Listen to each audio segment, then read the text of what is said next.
আসসালামু আলাইকুম বিহার। আর আজ হচ্ছে 4/6/2024। অনেকেই জানা এসেছিল যে ভাই 4 তারিখে বেনাপোল বর্ডার বন্ধ থাকবে কিনা।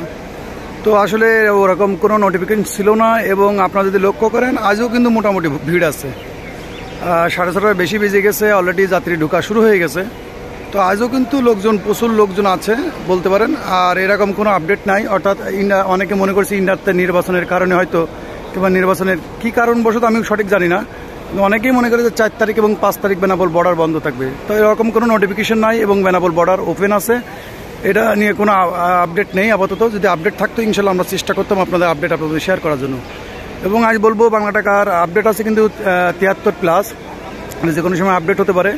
তো বলে রাখবো, বেনাপোল বর্ডারের যে কোনো আপডেট পাওয়ার জন্য আমাদের পেজটা ফলো দিয়ে রাখবেন, ইউটিউব চ্যানেলটা সাবস্ক্রাইব করে রাখবেন, যেখানে আমরা প্রতিনিয়তই কিন্তু এগুলো আপডেট করে থাকি। তো বিহার বলবো যে বেনাপোল বর্ডারে এরকম আপডেট নেই যে বেনাপোল বর্ডার বন্ধ থাকবে। অনেকেই এমন অদ্ভুত প্রশ্ন করে যেগুলো অলরেডি কমেন্ট করে, যে মাঝে একজন কমেন্ট করতেছে বেনাপোল বর্ডারে আছে ট্যুরিস্ট ভিসার জন্য কবে খুলবে। তো আমি জানতে পারিনি যে ট্যুরিস্ট ভিসার জন্যই বন্ধ আছে, এটাও আমি জানি না, সে জানতে পারে হয়তো। তো বলবো যে এরকম কোনো যদি আপনাদের কোনো কিছু থাকবে সেটা অবশ্যই আমাদের ফেসবুক পেজের মধ্যে হোয়াটসঅ্যাপ নাম্বার দিয়ে আছে, যেখানে সরাসরি আপনারা সরাসরি জেনে নিতে পারেন। এই জন্য বলবো যে আপনাদের যে কোনো বিষয় জানার থাকলে অবশ্যই কমেন্ট করে রাখবেন। আমাদের ফেসবুক পেজের মধ্যে হোয়াটসঅ্যাপ নাম্বার দিয়ে আছে, সেখানে সরাসরি আপনারা মেসেজ এবং কলও দিতে পারেন, সমস্যা নেই ইনশাল্লাহ। তো আপাতত 4 তারিখের কোনো আপডেট নেই, কারণ 4 তারিখ 5 তারিখ নিয়ে অনেকেরই আপডেট ছিল। তা কিন্তু 4 তারিখ 5 তারিখে যদি দেখেন তা আজকেও কিন্তু মোটামুটি আলহামদুলিল্লাহ ভিড়টা অনেক আছে। এবং বলতে পারেন যে অনেকে বলছে ঈদের আগে এবং পরে ভিড় কেমন থাকবে। তো ঈদের আগে এবং পরে প্রচুর ভিড় থাকে, এটা কিন্তু ডিফল্টে। অনেকে মনে করে যে ঈদের আগে পরে কম বেশি আছে, না, ঈদের আগে পরে প্রচুর ভিড় থাকে, যেটা আপনারা ইনশাল্লাহ আমি জীবিত থাকলে এবং আমি যদি সময় সুযোগ পাই ইনশাল্লাহ সেগুলো আপনাদের মধ্যে শেয়ার করব। কারণ ঈদের আগে পরে অনেক ভিড় থাকে, কারণ অনেকেই ছুটিতে থাকে, ছুটির কারণে ঘুরতে যাওয়া বলেন, ট্রিটমেন্টের কারণে, ছুটির কারণে অনেকে পারে না। কিন্তু ঈদের পরে দেখা যায় ঈদের আগে এবং পরে ছুটি থাকে, সেক্ষেত্রে কিন্তু বেনাপোল বর্ডারে কিন্তু প্রচুর চাপ থাকে আসা এবং যাওয়া।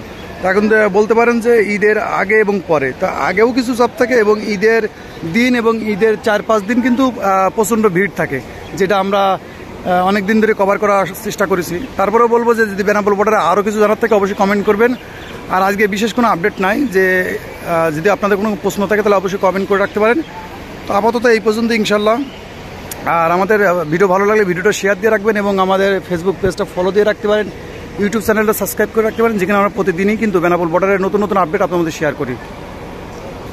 তো এই ছিল 4 তারিখের আপডেট, 4/6/2024। তো আপাতত এরকম কোনো আপডেট নেই যে আপডেটের মধ্যে আপনাদের খুব গুরুত্বপূর্ণ কিছু লাগে এরকম। যেহেতু আজকে 4 তারিখ, অনেকে বলতে চেয়েছিল যে ভাই 4-5 তারিখে ভিড় কেমন থাকবে, কিংবা বেনাপোল বর্ডার বন্ধ থাকবে কিনা। তো আজও কিন্তু বেনাপোল বর্ডার খোলা আছে, ট্যুরিস্ট, বিজনেস, মেডিকেল সবাই যাইতে পারছে, কোনো রেস্ট্রিকশন নাই।